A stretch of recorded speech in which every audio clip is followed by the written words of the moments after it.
فرمایا گیا افتؤمنون ببعض الکتاب وتکفرون ببعض، کیا تم ہماری کتاب اور شریعت کے ایک حصے کو مانتے اور ایک کو نہیں مانتے؟ کچھ احکام سر آنکھوں پر، کچھ احکام ہمارے پاؤں تلے روت رہے ہیں۔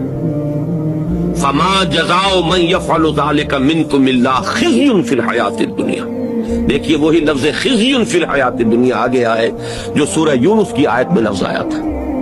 عذاب الخزي في الحیات الدنیا، رسوائی کا عذاب، بے عزتی کا عذاب، دنیا میں ذلت کا عذاب۔ یہاں فرمایا گیا جو لوگ بھی ہمارے دین کے حصے بکھرے کر لیں گے،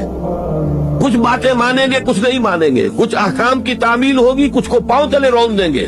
فما جزاء من يفعل ذلك منكم، تم میں سے جو کوئی بھی یہ طریقہ اختیار کرے گا اس کی کوئی سزا نہیں ہے اس کے سوا الا خزي في الحیات الدنیا، کہ دنیا کی زندگی میں ذلیل و خوار اور رسوا کر دیے جائیں، ویوم القیامت يردون الى اشد العذاب، اور قیامت کے دن ان کو جھونک دیا جائے شدید ترین عذاب۔ وَمَا اللَّهُ بِغَافِلٍ عَمَّا تَعْمَلُونَ، اور اللہ غافل نہیں ہے اس سے کہ جو تم کر رہے،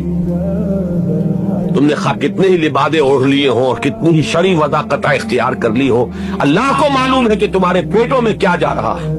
تمہارے حلق سے لقمہ حرام اتر رہا ہے یا لقمہ حلال اتر رہا ہے، تمہاری کمائی جائز ہے یا ناجائز ہے وہ جانتا ہے۔ تم اپنے اس ظاہری رکھ رکھاؤ سے دنیا والوں کو دھوکہ دے سکتے ہو، اللہ کو دھوکہ نہیں دے سکتے۔ اب یہ مسئلہ دیکھ لیجئے، انفرادی طور پر ہر شخص اپنے گریبان میں جھانک لے، کیا پورے دین پر عمل پیرا ہے یا اس کے صرف کچھ اجزاء ہیں جن کو اس نے اختیار کیا؟ اور عالمی سطح پر 40 یا 45 جو ملک ہیں ان پر نگاہ دوڑا لیجئے، کوئی ملک ہے جس نے کہ پورے کے پورے دین کو اپنے ہاں نافذ کیا؟ لے دے کر کچھ احکام شریعت کے سعودی عرب میں یا امارات میں آپ کو نظر آ جائیں گے، بعض جگہ وہ بھی،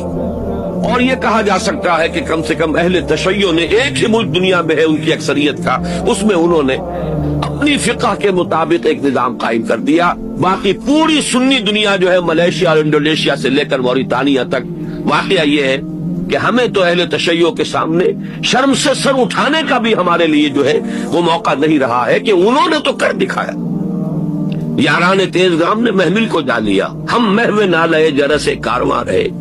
اتنی کثیر تعداد اور اتنے ممالک، کسی ایک جگہ ایک انچ زمین ہم نہیں دکھا سکتے جہاں اللہ کا دین پورا کا پورا نافذ۔